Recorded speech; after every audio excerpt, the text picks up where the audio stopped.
Hey, welcome back to the 5-Minute Strategist. If I was to ask about your role in your business's success, I'm going to guess that one of the first things you're going to tell me about is how you make sales. You're probably the face of the company in those conversations. That's our most obvious role in growing the business. But I want you to take a minute and imagine that your business is bigger. You have a bigger team. That sales role is probably filled by somebody else now. If you had other roles around delivering to your clients or making sure that everything operated smoothly, those roles also filled. Your only role now is CEO. So how does that role contribute to the growth and success of your business? As always, we're going to start at the beginning of everything we do strategically. Your vision for the business is what shapes your company's goals, it inspires your team, and it helps every single decision and action that happens within your business. So your first job as CEO in growing your business is to create this strong vision so that everybody can see the path that they're on and what your financial milestones are. This means everyone in your team knows exactly what success looks like and what direction they're working in. So how well does your vision right now align with your financial objectives? And how often are you communicating this and reinforcing this with your team? If they only ever hear about your vision in onboarding, you're going to want to revisit that. The next part of your CEO role that plays a crucial part in determining how successful your business is financially is the decisions that you make. Every choice in your business, whether that means you're cutting costs, you're hiring someone new, you're investing in something new, whether that's technology or a course, or whether you're putting budget behind a marketing push, you're influencing the financial journey that your business is on. So your ability to make effective decisions means you need to weigh short-term benefit with long-term growth. So you're always looking for that balance and you're always looking at profitability. This is not always the easiest thing. It's usually a lot of analysis and a little bit of gut. But making the best, most informed decisions that you can and making sure that they align with your business goals and your vision directly impacts your profit.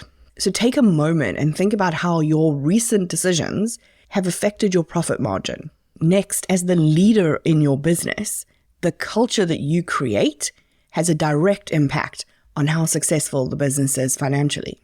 If you build a culture that's all about accountability and innovation and collaboration, that makes your team want to perform at their best, and that has a direct link to your bottom line. On the flip side, if you have a negative, toxic culture, you're going to see high turnover in your team, you're going to see low morale and mistakes, all of which cost time and money and energy to fix, and all of which are going to erode your profit margins. So right now, does your business's culture encourage engagement and responsibility? While we're talking about your team, the link between how you lead and your team's performance is undeniable. They are looking to you for direction and motivation.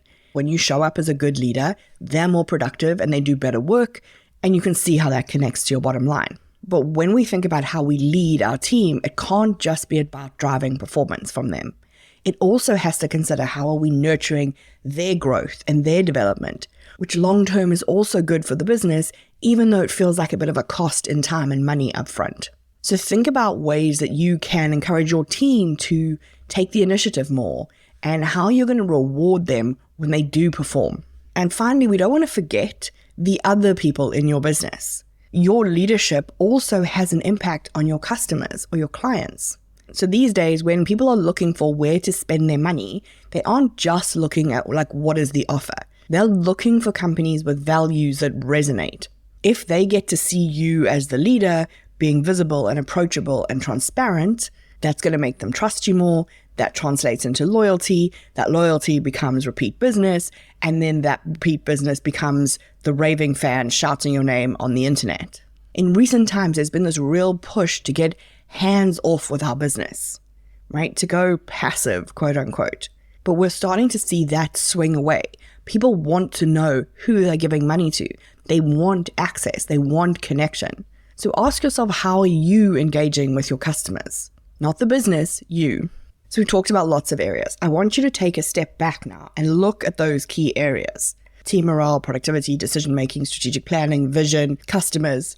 How are these areas in your business doing? conducting these kind of regular self-reviews and maybe asking for some feedback from mentors or team members or peers can give you really valuable insights into where your leadership, your CEO leadership, is driving success and where there might be room for improvement.